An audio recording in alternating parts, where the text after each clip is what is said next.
Good day everyone, I am Maria Jane Lopez and we are the Group 12.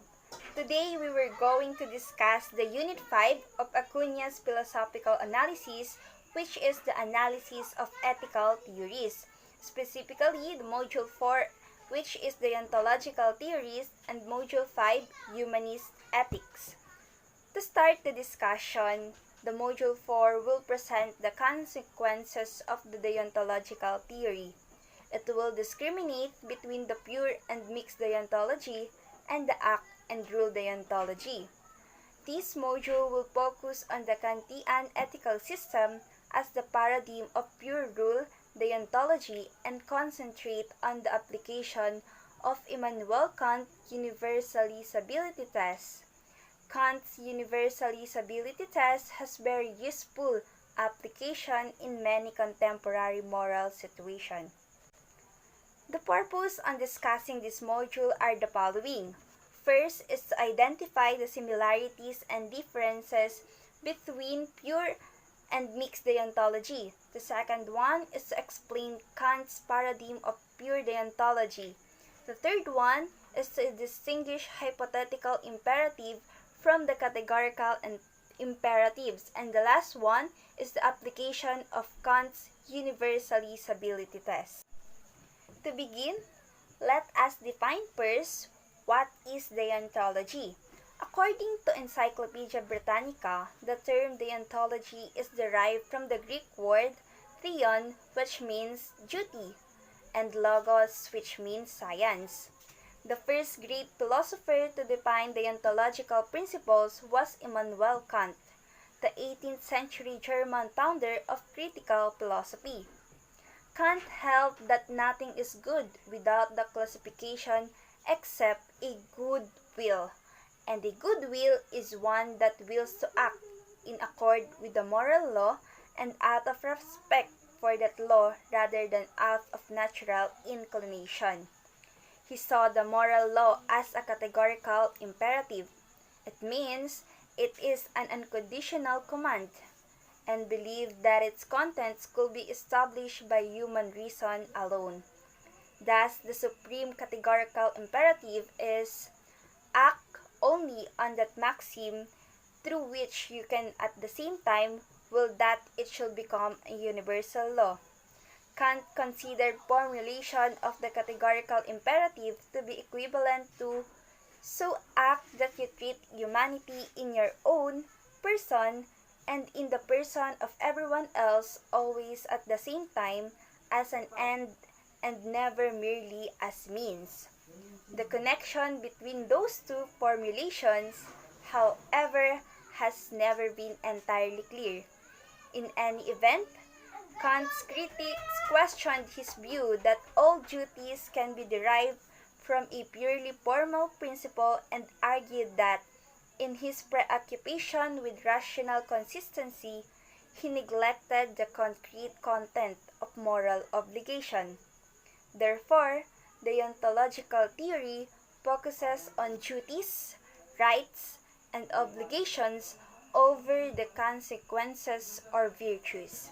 This also focuses on right actions as opposed to good consequences or virtuous people.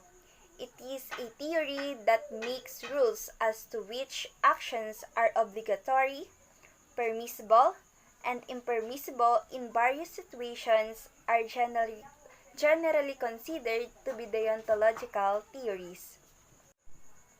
For the next slide, pure deontology and mixed deontology. So the concept of the nature of act does not have a unitary meaning among deontologists. Two important uses of the concept can readily be discriminated. The nature of the act can be judged on the basis of its conformity to an immutable moral rule. So the pure deontology, according to Acuna, if the act is instantiation or the example of the moral rule, therefore the act is right. But if it contradicts the rule, therefore the act is wrong. In pure deontology, the consequences of the act are unimportant.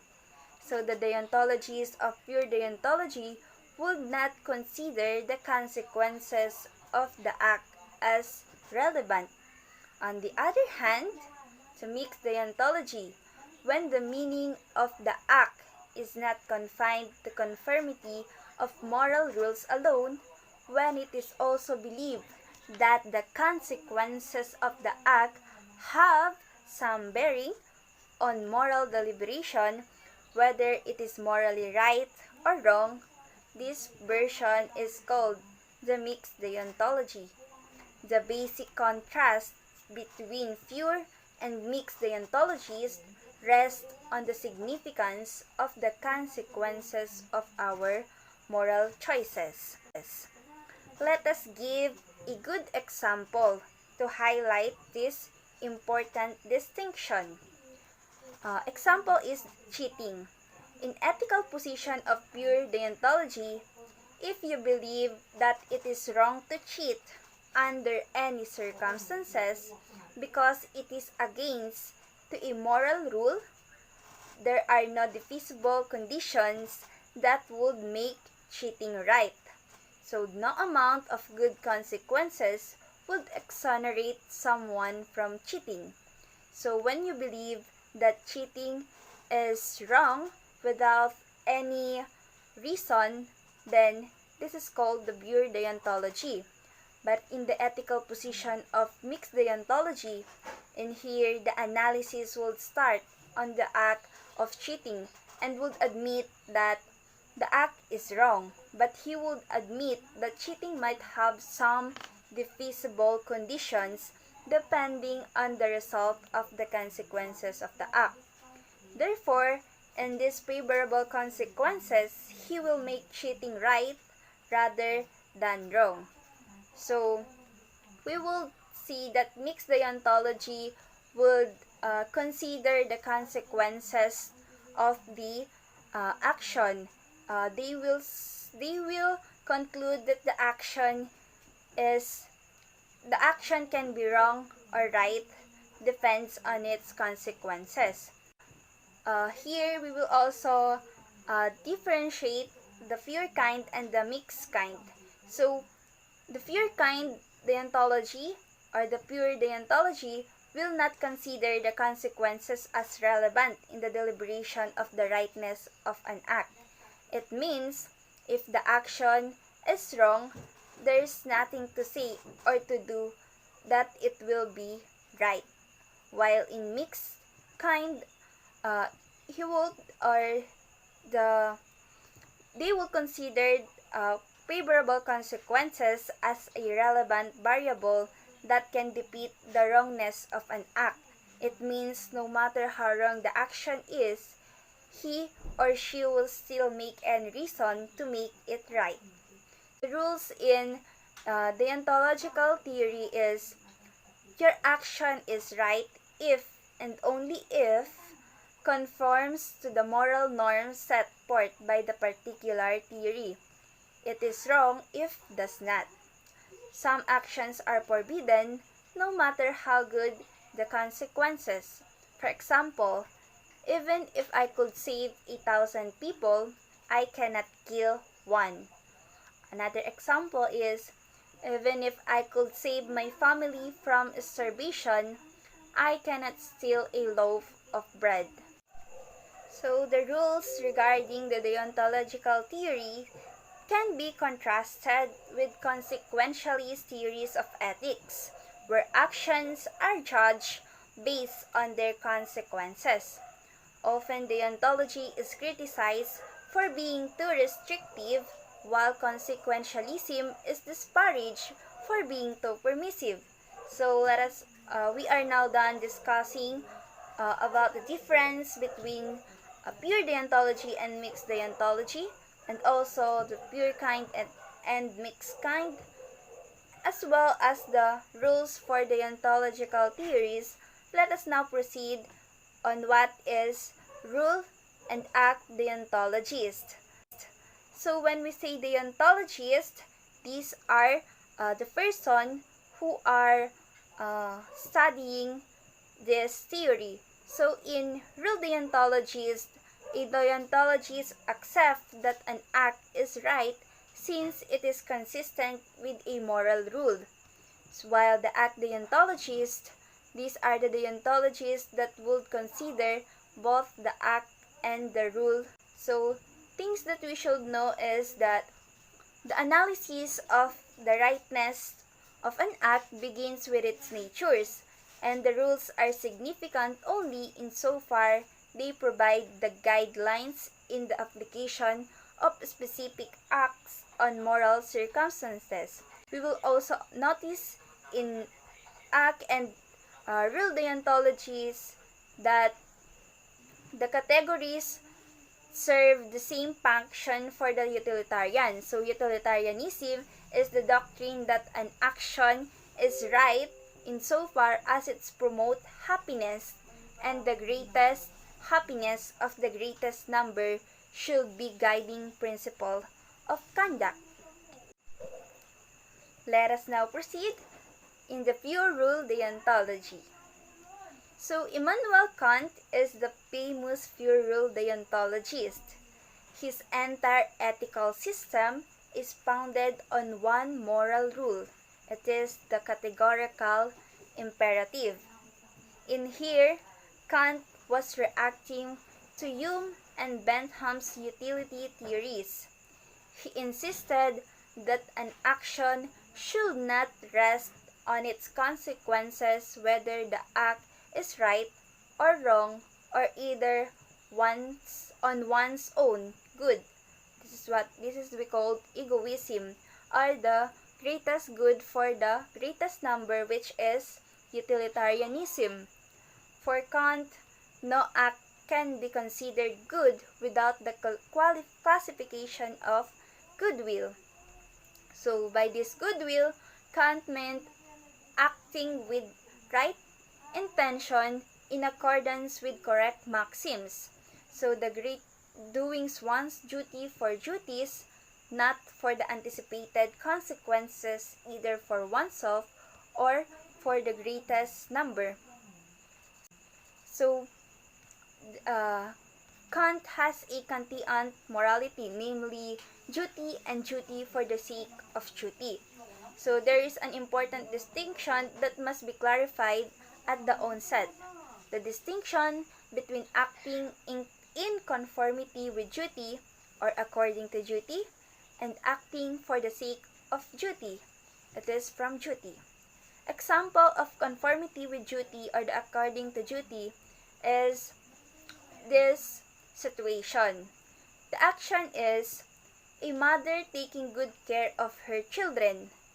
The reason is she is afraid of her husband's wrath and anger. So, in here, the mother's actions agree with the moral obligation of motherhood, that taking care of her children, but her reasons for obeying her obligation are the wrong ones. For the sake of duty, from duty means that there is a recognition that her actions are in accord with the moral obligations which she accepts. An act, therefore, has moral worth only if it is done for the sake of duty alone. The foundation of Kantian morality is to be found in the logical consistency with a universal moral law. So for the next slide is the principle of reasons. According to Kant, all moral agents are rational. So the rational capacity in each of us is called autonomy. The justification of morality is to demonstrate that it is rational, and to justify any moral rule is to demonstrate that it is in accord with the principle of reasons. Kant characterizes morality as a system of categorical imperatives. So when we say categorical imperative, it is an unconditional and unqualified commands. These are unqualified in the important sense of applying to everyone without exemption, and in the sense that there is no possibility of defeasible condition for whatever kind of consequences. Moreover, according to Kant, moral principles are rational principles, and as such, their justifications are purely logical. For Kant, an act is wrong because the maxim on which it rests is contradictory and absurd. So, let us now proceed to the application of the Universalisability Test of Immanuel Kant. So, the given example here is theft, and the situation is you are thinking to steal an expensive toy from your seatmate, which you cannot afford to buy, but they are. In utilitarian theory, they will consider the consequences of the act, since there is no prior judgment that stealing by its nature is wrong. And just happens that stealing led to the greatest good for the greatest numbers. Stealing in this moral episode is right. But in this situation, Kant will use his universalisability test and will ask, can I will that my maxims become a universal law? So to prove that the maxim of the action is morally right, let us now use his universalisability test. So first, let us state the maxim of the action. So, it is alright to steal if you cannot afford to buy it. So, that is the maxim of the action. After that, he will ask us to universalize it into a moral law for everyone to follow. So, the universalize of this maxim is, it is alright for everybody to steal from anybody, provided what you are stealing are things that you cannot afford to buy. And Kant would consider applying this maxim of stealing to everybody and enjoins him or her all to do the same. After that, he will ask us to ask ourselves if the law is universalizable. What do you think will happen?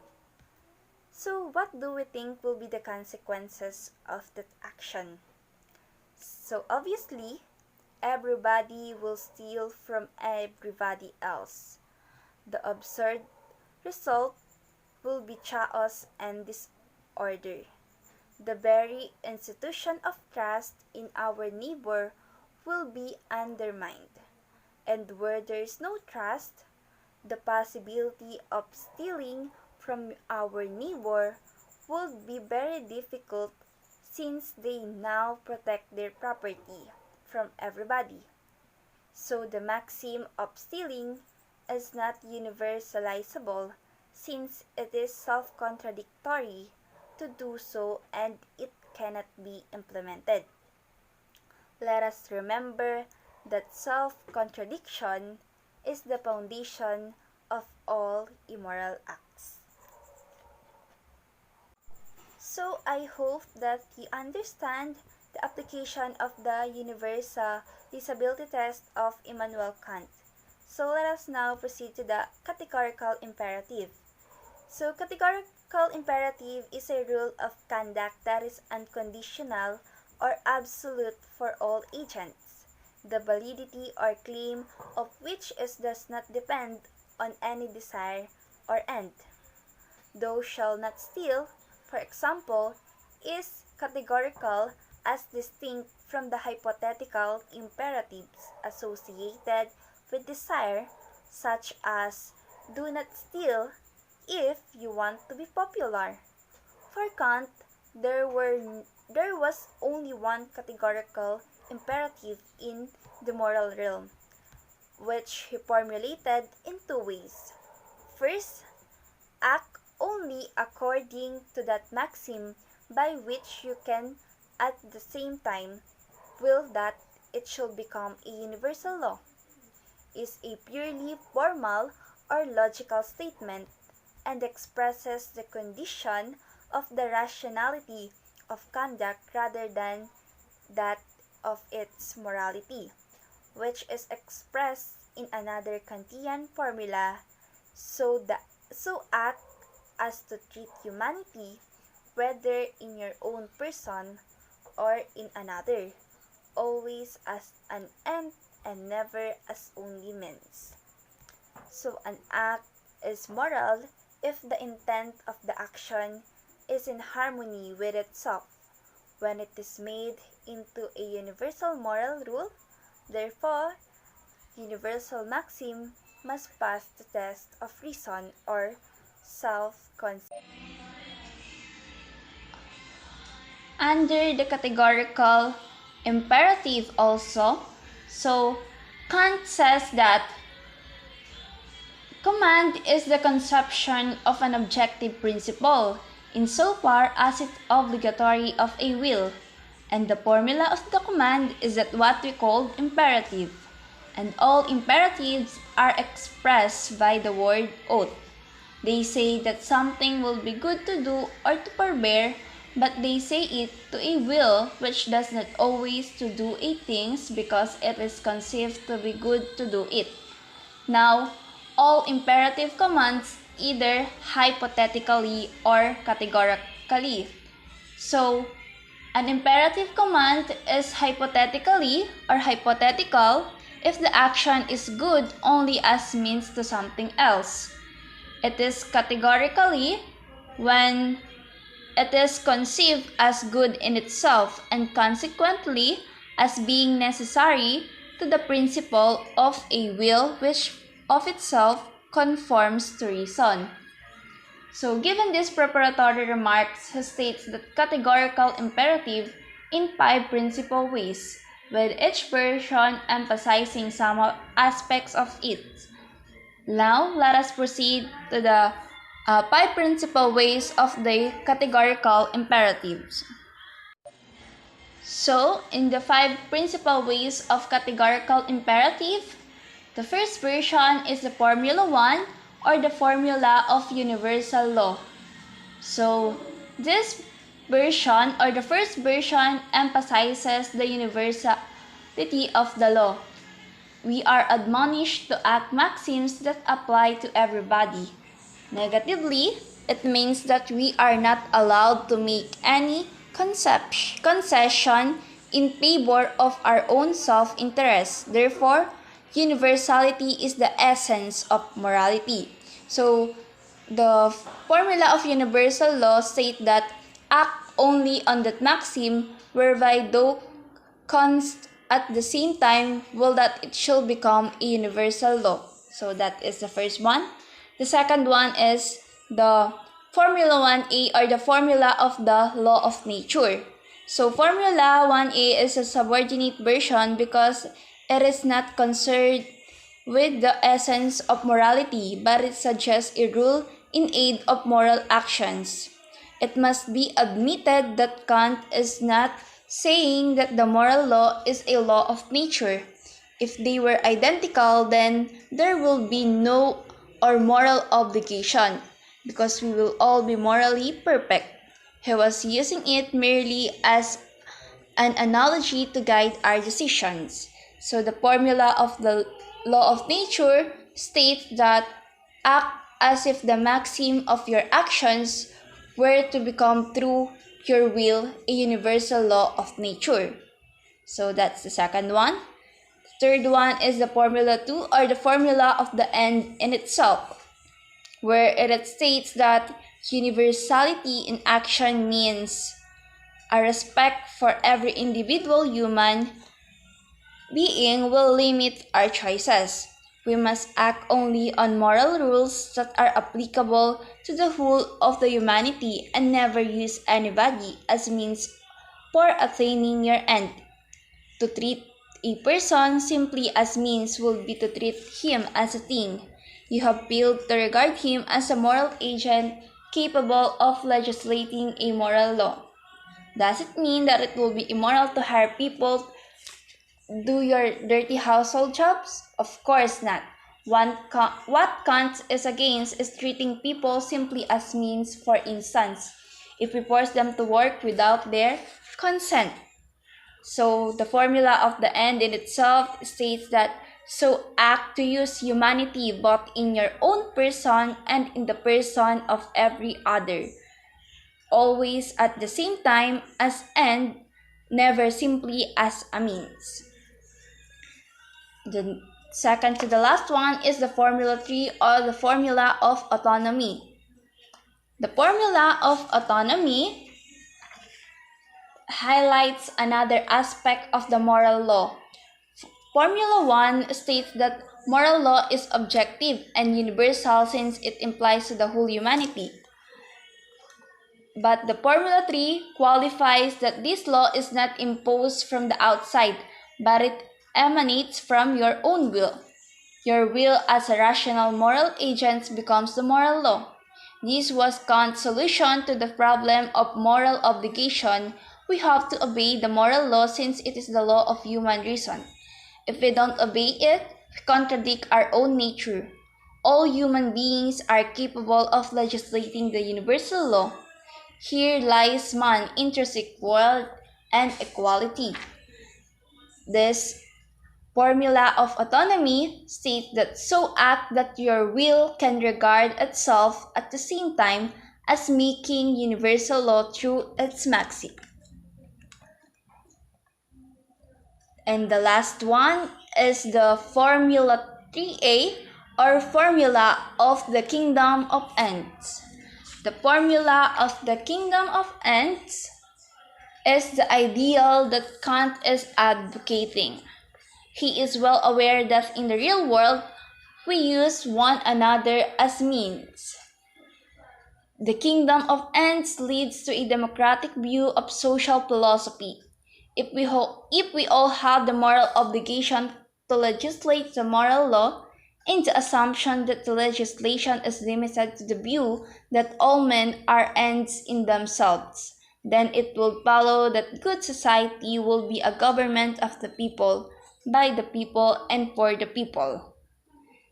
So this last formula states that so act as if you were always through your maxim, a law-making member in universal kingdom of ends.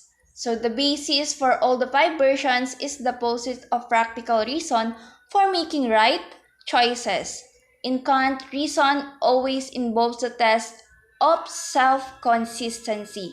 Apparently, reason, whether theoretical or practical, avoids a contradiction.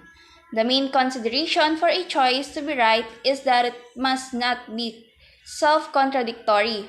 In this sense, self-contradiction is the foundation of morality.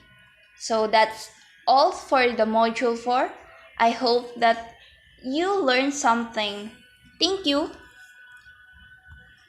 What is humanism? For Protagoras, man is the measure of all things. In the same historical period, Socrates spoke of knowing one's duty to oneself, justice as to knowing one's duty to others, and piety as to knowing one's duty to God. Humanism came from the Latin word humanitas, which means cultivated intelligence. The basic premise of humanism is that man is a rational being, endowed with the potentials for truth, beauty, and moral goodness. The humanist imperative that man must develop all his potentials to the fullest is unconditional. Acuna believed that there has not been humanist ethics in the present that can be lined up with Bentham, Mill, and Kant. He attempted to create his own humanist framework from different humanist school of thoughts. He believed that it has advantage over previous forms of humanism given that, first, it takes off from a scientific view of man. Second, it is a coherent and comprehensive system of beliefs and values that may alter the behavioral disposition of a whole nation. And third, the concepts can be used as an analytic tool. Let's start with the first one. It takes off from a scientific view of man as dynamic and evolving, not only in the physical sense but also in the conscious state. From an egocentric being at birth to the acquisition of the reciprocity in the initial stage of maturation, and the eventual transformation into a sociocentric being. He calls it qualitative transformation. Quite a mouthful, right? But don't worry because I will elaborate it for you. First, we must define the concepts in Acuna's view. He defined intrinsic good as the actual development of human potentials along cognitive, affective, aesthetic, moral, and spiritual dimensions. Then follows the moral obligation, which is defined in terms of what the good is. Basically, what promotes the development of human potentials is right, while those that hinder it are wrong. In more technical terms, an action is right if and only if it is the one that most likely to promote the development of human potential. An action is wrong if it does the reverse.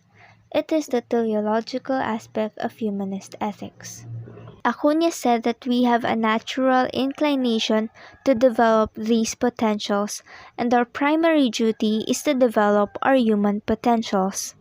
This obligation is unconditional and non-negotiable. We cannot do it alone though. The duty to your fellowman says that you must recognize the same rights exist in your fellowman.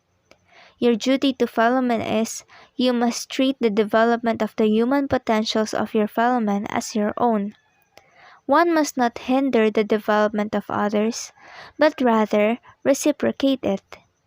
You help in the development of the potentials of your fellowman so that they will help in the development of your potentials. These are the deontological aspects of the humanist ethics. Now we go back to this. For him, man is born self-centered and selfish, thus the term egocentric. But he learns reciprocity and finally to something social and shared.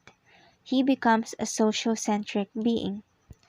It also involves a shift from a one-sided view of duty to develop one's human potentials to a reciprocal one, that of helping each other develop their human potentials, to a sociocentric one, aiding to the development of the human potentials of the members of the society. He needs society to be fully human. Society provides the opportunities in life for its members. Opportunities in life is defined as those that determine how far the members can develop and what they can achieve. Man must satisfy his needs such as food, shelter, clothing, and other needs like belonging and affiliation, self-esteem, and esteem from others. In short, society provides the blueprint for human development. Without society, no one can be truly moral.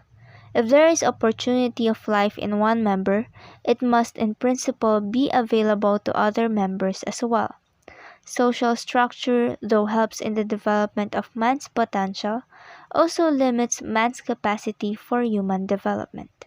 And so, Acuna defines an ideal society based on his humanist theory. An ideal society is one where all the members are provided all the opportunities in life in equal measure. The existence of society for him is the presence of the unconditional obligation to ensure opportunities in life for all the members. Everyone has the duty to help society fulfill this unconditional obligation and support or sacrifice personal interests. Acuna suggested that the meaning of Philippine history must be found in certain trends where new, more, and varied opportunities in life are made available to a progressively greater number of Filipinos through changes and modifications. From these changes, and equal opportunities in life for all the members are guaranteed. Putting it in context, the Philippine society today revealed the existence of radical inequality in the distributions of opportunities brought about by unjust societal structures and socio-economic dimension. For him, the solution is to ensure that all the members will be given an equal chance of developing their human potentials through structural changes and differentially distributing opportunities in life. Society by itself has no power to enforce the will of its members. so the government serves as the instrument to provide authority given the power of the people. From the humanist perspective, the primary function of government is the promotion of human development through the provision of more opportunities and benefits for those members, where without governmental intervention, they will not be able to develop their human potentials at all. Consequently, the humanist principle of justice states, a law, policy, or program is just if and only if it is the one more likely to differentially distribute opportunities and benefits to those members whose needs are greater. Government must be faithful to the humanist principle of justice. If government reneges on this obligation, the citizenry has a right to replace it. So that's the end of Acuna's explanation on the development of his humanist ethics. The last part of the book shows the culmination of all of his notions put together in the humanist creed. By the time that you watch it, I may have finished a separate video solely for it. But if you want to check it out, I will link a soft copy in the description box below. So this has been Frey Galario reporting Andresito Acuna's Philosophical Analysis, Unit 5, Module 5, Humanist Ethics. Thank you for watching.